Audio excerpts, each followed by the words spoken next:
welcome to my review for Gods of Egypt, directed by Alex Proyas, written by Matt Sazama and Burke Sharpless, starring Gerard Butler, Nicholas Coster-Waldau, Elodie Young, Chadwick Boseman, Jeffrey Rush, Rufus Sewell, Brenton Thwaites, and many others. This movie is about how a god from Egypt usurps his nephew, who is also a god, and then he plunges the great empire into absolute and utter chaos, murdering his own brother in the process. Now, first of all, let me tell you why I was excited about this movie. It's directed by Alex Proyas, it's got a great cast, and it's about mythology. I really love mythology. I always have. Greek mythology, Norse, Egyptian, any mythology. I have always loved the mysticism and what comes with that. So I was really looking forward to this movie because of the director and the story that he specifically was trying to tell. Why I feared for this movie is because of the release date. As much as I still want to see this movie, I have to say the trailers did look absolutely awful. But I came out of this movie enjoying it. Is it a good movie? No, but it's an enjoyable movie, but then you're not gonna speak to ever again. Now let's start with what is good about this movie. The directing. I really like Alex Proyas' directing. He really makes the world of his movies look like something alive and something to behold. It happened in Dark City as well, and this is a beautiful world they live in. Is it all CGI? Yes, but the CGI is well done. This movie looks gorgeous. It's not anything like it was in the trailers. It's not like Avatar or something. It actually looks really good. I also really like his world building and the way he builds upon the mythology that is in this movie, because you see many different realms. You see the realms of the gods, you see the underworld, you see what people that die have to do to get into the afterlife, and there's all these pieces of mysticism and what of the gods can do and what the humans can do, what the humans have to do to worship the gods. Alex Proyas builds a really great world and something to behold. I really like the creative way he also directed this, with the way he used this camera to film the fight scene and the battles and everything. He uses a lot of rotating camera shots around our characters and everything, and it was really creative, and it is really individual for him, and it really makes you know that Alex Proyas is directing this movie. This is his movie, and he directs this really well. I really like the direction of this movie. The characters, some of them are pretty annoying. Chadwick Boseman, he was this hokey, posh god who talked like this.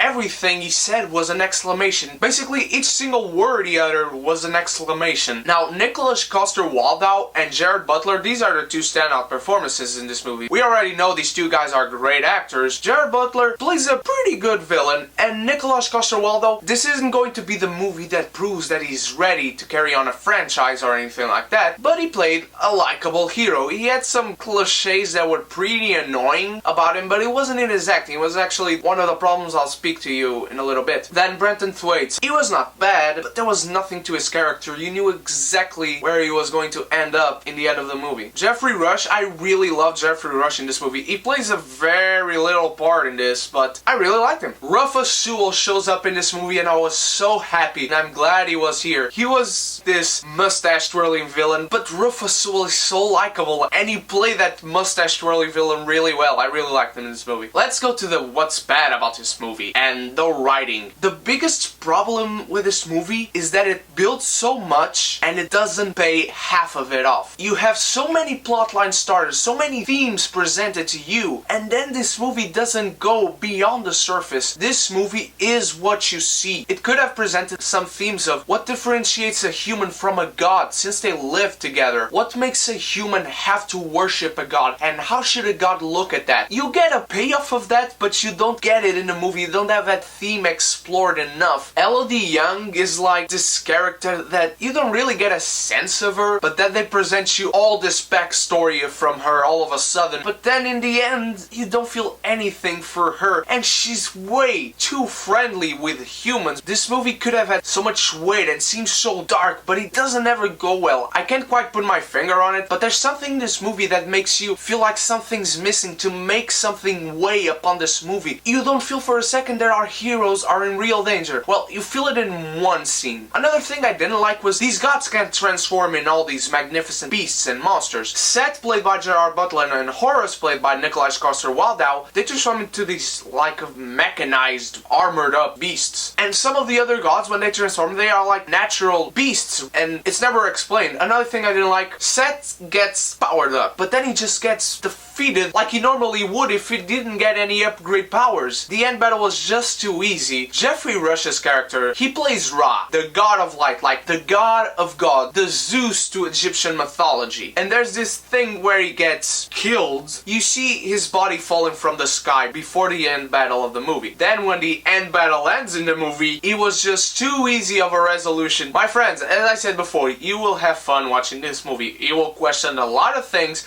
but it's well directed, it's well acted. The characters, they go from likable to ridiculous, and that's it. There's many plot lines that are not paid off. As much as I wanted to see this movie because I'm a huge fan of mythology, and as much as I love Alex Proyas' directing and I admire his directing in this, it just could have been so much better. It was close, but no cigar, unfortunately. So I will give Gods of Egypt a C+.